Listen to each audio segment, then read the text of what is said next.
What about Jack? What about Jack Kirby?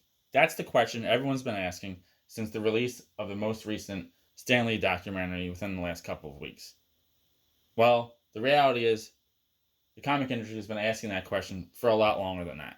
As you can see here from this back page ad from an issue of Eclipse Comics, folks have been asking that question since at least Marvel's 25th anniversary nearly 40 years ago. This ad was paid for by the Friends of Jack Kirby.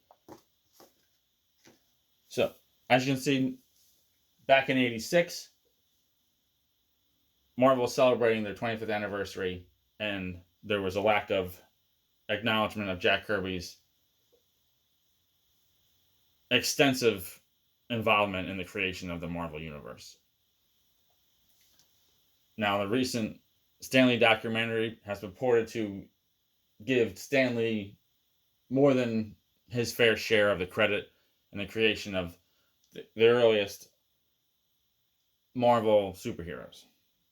I'm not going to get into the back and forth of who created how much of what, but it's undisputed that Jack Kirby played a significant part in creating just about every single one of the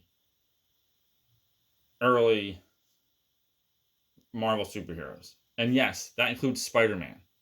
While the final design and much of the published mythos for Spider-Man was created or co-created by Steve Ditko, Jack Kirby made an initial pass at the creatorship of Spider-Man. It's an amazing story. Tom Brevoort has a blog post, a really good blog post about it. So I'm going to try to drop a link in the description. You can go ahead and read it. But the long and short of it is Jack Kirby, Joe Simon, C.C. Beck, and who is of Shazam, Captain Marvel fame, collaborated to create a character called Silver Spider. And when that was unsuccessful,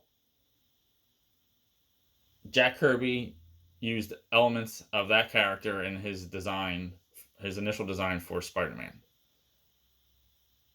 Additionally, Joe Simon used elements of that character in his creation of the character The Fly.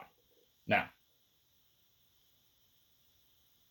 that just goes to show that Jack Kirby was involved in the entire creation of the early Marvel Universe, including co-creating Captain America with Joe Simon.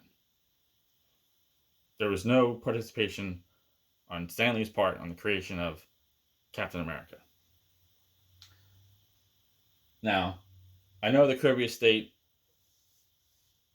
was very vocal in the lack of recognition for Jack Kirby, as they should be. They should be disappointed, but they shouldn't be surprised.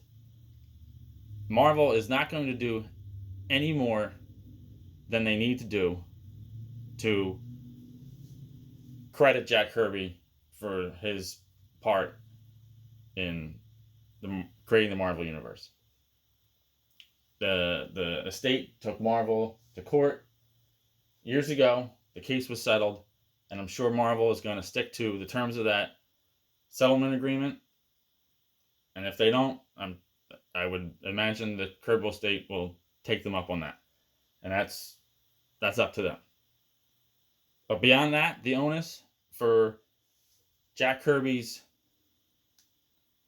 involvement in the creation of the Marvel Universe, his inspiration to generations of comic book creators that followed, basically the entire legacy of Jack Kirby is on the shoulders of the Jack Kirby Estate and the generations of fans and creators who enjoy his work over the span of the last 80 years. Now, how can that be done? Well, the Kirby Estate needs to take a page out of the Stan Lee playbook, and they need to take an active role, no longer a reactive role, an active role in getting out the Jack Kirby legacy. Whether that means producing a documentary of their own, whether that means, and it should mean that, and it also should mean a creation of a Jack Kirby universe of comic book characters that could be used not only in comics but other media. Jack Kirby was such a prolific creator that he doesn't need to rest on the laurels of his magnificent Marvel creations to cement his legacy. He owns or co-owns a large enough catalog that an entire new universe of characters can be created and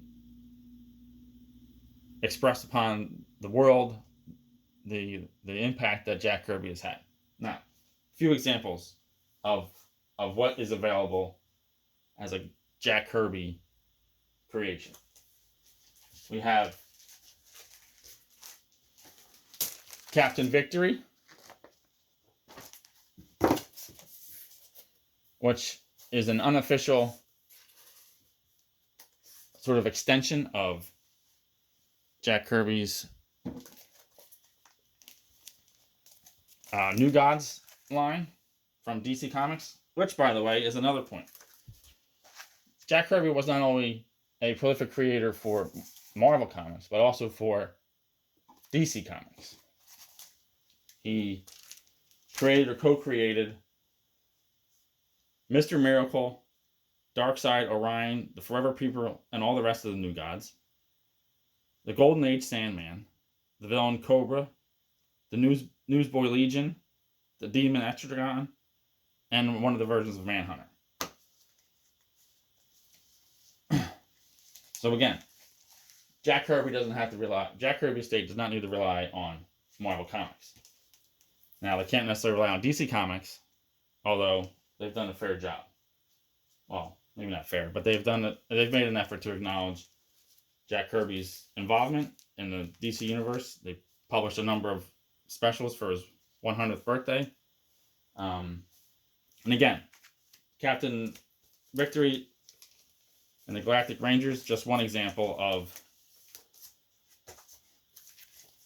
a comic book property that the Jack Kirby Estate owns. Another, Silver Star. There's another example.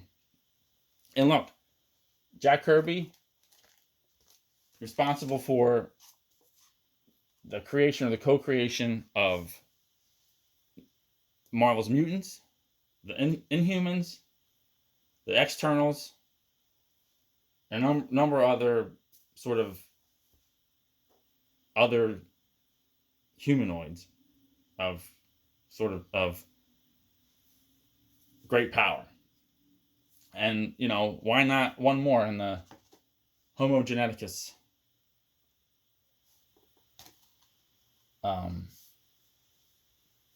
species of human. And, to again, use that marketing prowess that Stan Lee used so well to get his legacy cemented as a great part of the creation of the Marvel Universe. The next Silver Star, where it says, welcome to the, meet Morgan Miller, Homo geneticus, right on the top there, to the extent, legally possible, you say from the co-creator of, the X-Men, the Eternals, and the Inhumans, Jack Kirby, Silver Star. Use where legally possible, whether it's in press releases, other ads, and in media, interviews. Make sure you emphasize Jack Kirby's participation and involvement in the creation of the Marvel Universe and how that can be used to lift the profile of these creator-owned concepts. Now,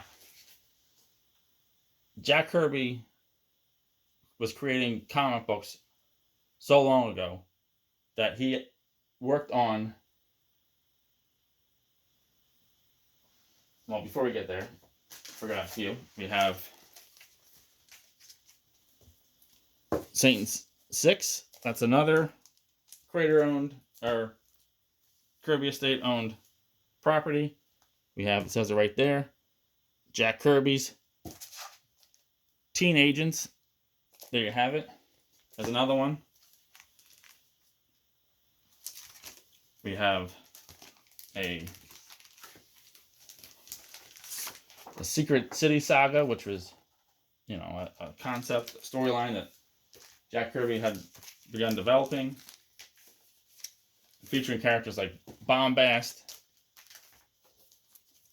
Night Glider, and Captain Glory.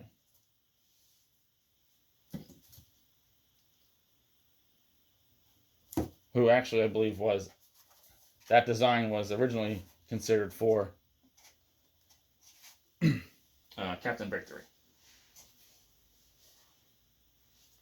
Now, as I was saying, Jack Kirby was at it for so long that some of the characters he worked on, maybe he didn't create them, but he worked on them. And then those characters are now in the public domain.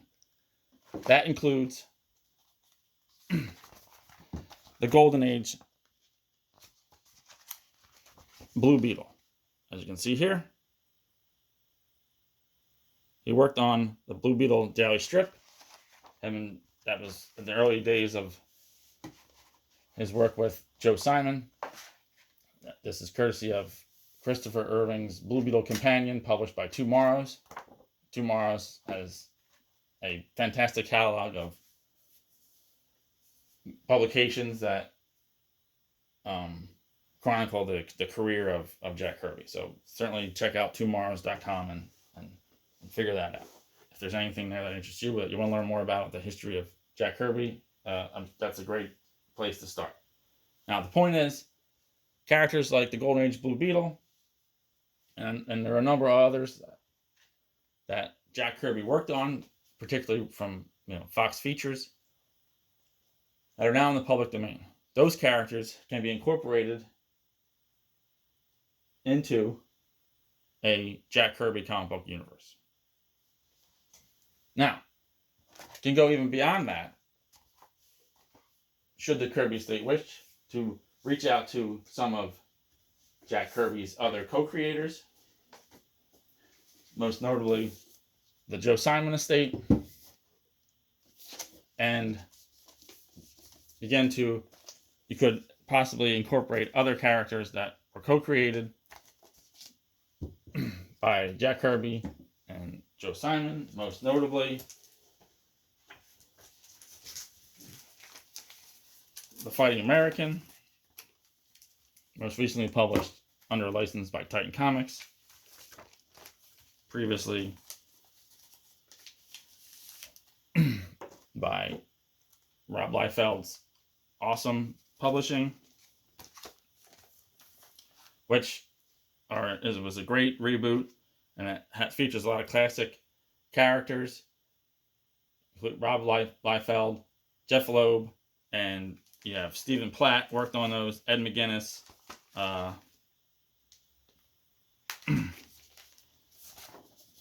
and others. Those are legendary creators. I don't want to speak out of terms. I believe Howard Chaykin might have done a mini.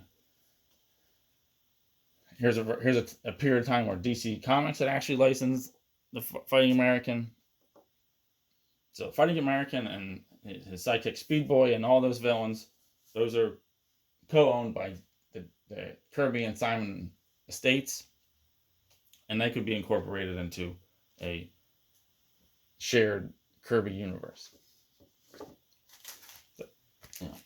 Simon and Kirby worked together a long time.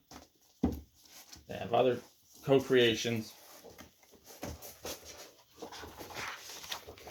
We have Stuntman is another one.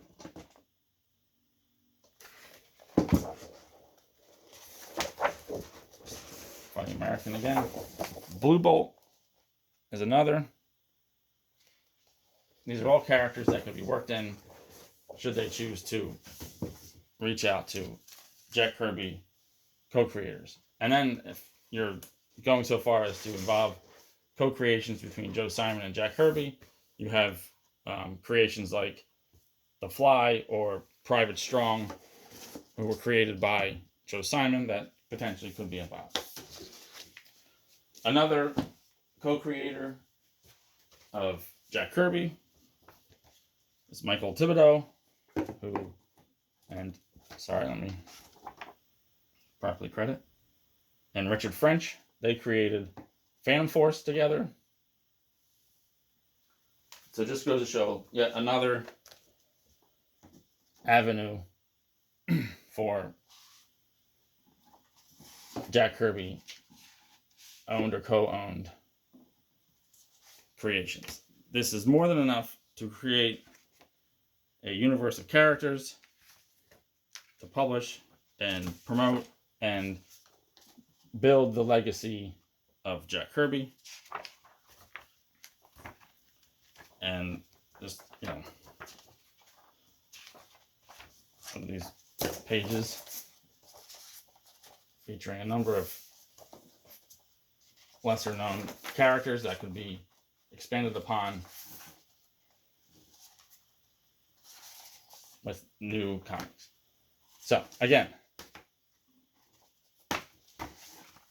the Kirby Estate has great support within the comic industry, amongst fans and creators, and the crowdfunding option is massive for the comic book industry, documentaries. So I think the Kirby Estate would be pleasantly surprised to see the support that they would be able to garner from a crowdfunding campaign or campaigns for a launch of a Jack Kirby documentary and or comic book line, or even animated series or anything else. So again, what about Jack? What about Jack Kirby? Well, it's on the rest of us, not Marvel Comics, to answer that question. Because Jack Kirby doesn't need Marvel. Jack Kirby has us. Thank you for watching.